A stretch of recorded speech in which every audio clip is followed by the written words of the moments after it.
और कोरोना के मामले एक बार फिर से बढ़ने लगे हैं। भोपाल में 2 नए केस मिले हैं। 26 लोगों का टेस्ट हुआ था, इसमें 2 केस पॉजिटिव मिले हैं।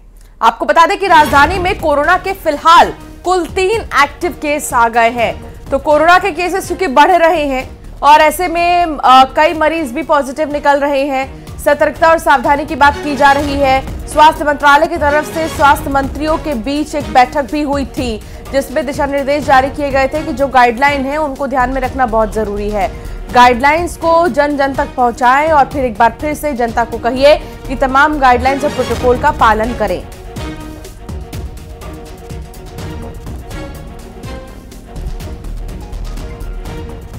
तो नए वेरिएंट ने दस्तक दी है और कहीं ना कहीं अब कोरोना के मामले लगातार बढ़ते दिख रहे हैं अलग अलग जगह पर, और कुछ मौत भी हुई है।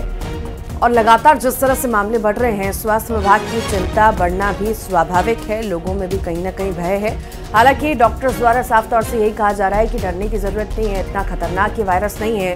प्रिकॉशंस लेने होंगे, जो गाइडलाइंस हैं उन्हें फॉलो करना होगा। और अगर आप भीड़ भाड़ वाली जगह पर जाते हैं तो मास्क आपको लगाना होगा और जो गाइडलाइंस है उनका फॉलो करना होगा।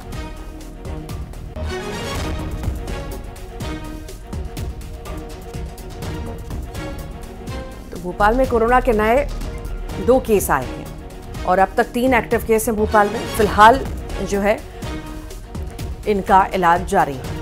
प्रशांत कटारे सहयोगी साथ जुड़े लगातार। प्रशांत, कोरोना के केसेस अब सामने आने लगे हैं और कहा भी यही जा रहा है कि जो गाइडलाइंस हम पहले फॉलो करते थे कोविड के समय, उन्हें वापस से फॉलो किया जाना बहुत जरूरी है।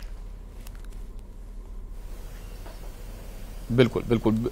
देखिए, दरअसल जब पहली लहर आई थी कोरोना की, तब सबसे पहले जबलपुर में पहला मामला सामने आया था और इस बार भी पहला मामला जबलपुर में ही सामने आया है। हालांकि वेरिएंट बदल गया। JN1 जो नया वेरिएंट है कोरोना का, अब ये कितना खतरनाक है ये वक्त के साथ हमें पता चलेगा। लेकिन जैसा कि जिक्र भी आप कर रही थी, कुछ मौतें भी हुई हैं इसमें। लेकिन भोपाल का अगर जिक्र करें तो 22 तारीख को करीब 12 मामलों का टेस्ट हुआ था, 12 संदिग्धों का, उनमें से 1 पॉजिटिव आया था। और अभी 26 लोगों का टेस्ट हुआ, जिनमें 2 पॉजिटिव आए। कुल 3 लोग हो चुके हैं। और अब जो नई रिपोर्ट आएगी, हो सकता है कि आंकड़ा और बढ़े, धीरे धीरे इसी तरीके से बढ़ता है। इसलिए एहतियात बहुत जरूरी है। अभी स्पष्ट ऐसी कोई गाइडलाइन नहीं है कि हर व्यक्ति को मास्क लगाना होगा, लेकिन एहतियातन लोग पब्लिक प्लेस में अब धीरे धीरे मास्क लगाना जरूर शुरू कर रहे हैं। हमने भोपाल का जायजा लिया था तो कुछ हॉस्पिटल्स में अब व्यवस्थाएं भी हो गई हैं, टेस्ट भी शुरू किए गए हैं, RT-PCR टेस्ट लोगों का शुरू हो गया है। हालांकि ये दायरा धीरे धीरे जो दूसरे अस्पताल हैं वो बढ़ाया जाएगा। जो सरकारी अस्पताल हैं, JP अस्पताल या मीडिया अस्पताल, इनमें लगभग व्यवस्थाएं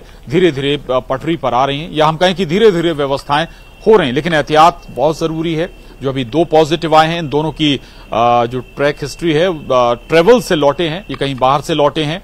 और जब इनको संदिग्ध पाया गया, इनका टेस्ट हुआ, तो ये पॉजिटिव आए। इनमें एक 53 साल का शख्स है, एक करीब 22 से 23 साल का शख्स बताया जा रहा है।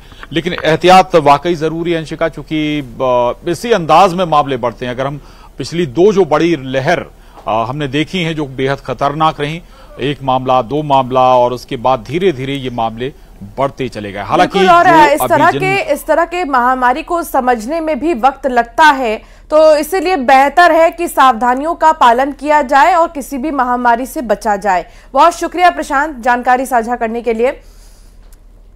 और अब आगे बढ़ते हैं, बात विदिशा की हम कर लेते हैं, जहां पर कॉन्वेंट स्कूल पर पिटा